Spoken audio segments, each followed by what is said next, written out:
I'm going to show how to make rows and spiral patterns using Affinity Photo's procedural texture filter. So here I have a pattern, sort of flowery, but I could also introduce the spiral system to that one and add spirals to this, or I could change the symmetries, so I could either increase or decrease the symmetry of the waves, and I can increase the shape or change the shape of the waves like this. So I'm going to show how to do that and how the program works.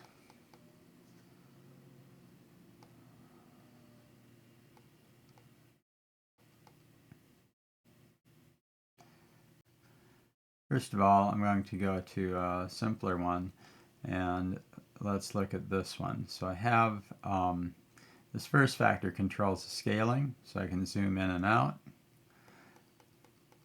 And then I can control the spiral, so I can turn the spirals off, and I also can turn the symmetry here off to 0. If I turn the other parameters off, I just have a series of circles with 3 different colors repeating. But if I turn this one on, then I start to get spiral patterns, and each time I bring it up I get more spirals. And if I turn this one up, I start to get I have to have this on too. So I start to get symmetry. If I increase this, I'll affect it more.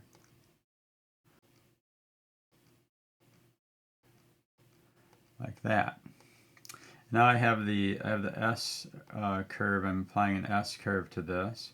So I could turn that off. It goes back to my circles. But I could also apply this one. This is the SQ pattern. And I could go the other way. And then this is sort of the square root one. Can be applied like that. And then the linear looks similar in this case, but if I apply the smoothness factor and square that one off all the way to, it looks like a dartboard. Okay, and then you can change that pattern.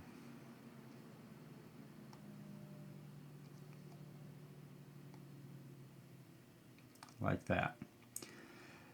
The 3 colors are controlled here, so I could change those. Scooby-Doo.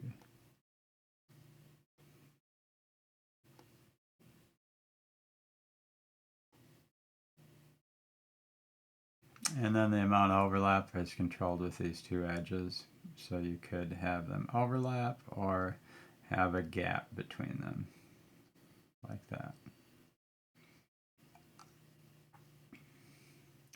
Alright, I'm going to look at the formula for this.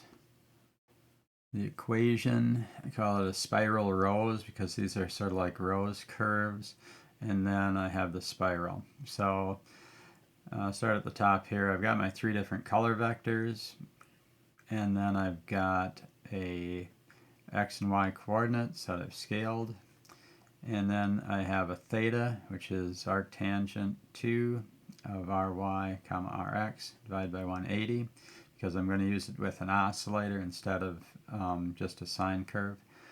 And then I've got the radius, which is given by the function length of sx comma sy. And then I create my waveform here. Now before, if you saw my other video on the spiral, I just used b times theta. This time I'm taking a factor c times an oscillator. But I found out that I could just pretty easily just add more oscillators, and then these I values fade them in and out. And so those are attached to faders. So I can bring in the different oscillators with that. And then this controls the frequency. The D controls the frequency of the oscillators. S is the smoothness for the linear oscillator. Then set these up with an offset of 2/3 or 2/3 or 4/3 here, so that there's a gap between them, or since it's 2/3, I guess they can overlap since there's 3 oscillators. And they each have a range of 1 unit. I guess they can overlap. Then, and I'm using this mapcui with 2 edges to sort of blend them or put the gap between them, as you can see in this image. Okay, so I'm just going to go over the presets and let's look at those. Default, I just wanted some that use the basic red, green, blue, and combined a little bit of spiral with a little bit of symmetry. And then here's blending those colors to get a sort of a rainbow effect with a spiral. This one I call it tie-dye. This one, just change the colors for that one. And there's a zoom in on the center of that. And another version of that.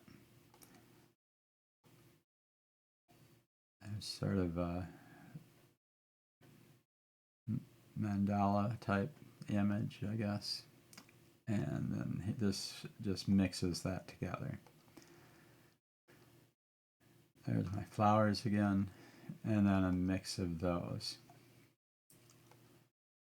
And then just some other experiments with different patterns and colors.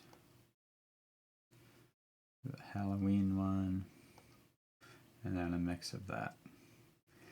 And that's all the patterns I've come up with so far using this. Let me know if you have any comments or questions, and thanks for watching.